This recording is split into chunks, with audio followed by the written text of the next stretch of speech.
رمضان مبارك. أهلا وسهلا فيكم بحلقتنا السابعة من برنامج دقيقة من القلب. حلقتنا اليوم بعنوان جبر الخواطر. جبر الخواطر هو شيء صغير بالنسبة لإلك، بس عند رب العالمين شيء كتير كبير.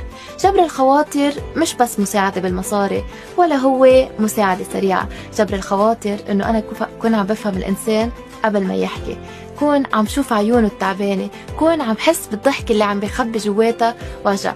جبر الخواطر ما بدها شخص يجي ينظر إنه شو صاير معك اليوم، شو بيك زعلان، أو مثلا شخص يجي يعطي نصايح.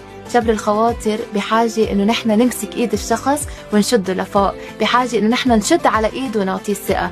جبر الخواطر مش يعني تنظير، ولا هو مجاملة. جبر الخواطر هو شفاء، جبر الخواطر هو أخلاق. فمن هون بدي كلكم تكونوا عم تجبروا بخاطر يمكن إنسان هو بحاجة لهيدي الكلمة، لأنه كلنا بنعرف قديش نحن هلأ تعبانين وقديش نحن بحاجة إنه ينجبر خطر.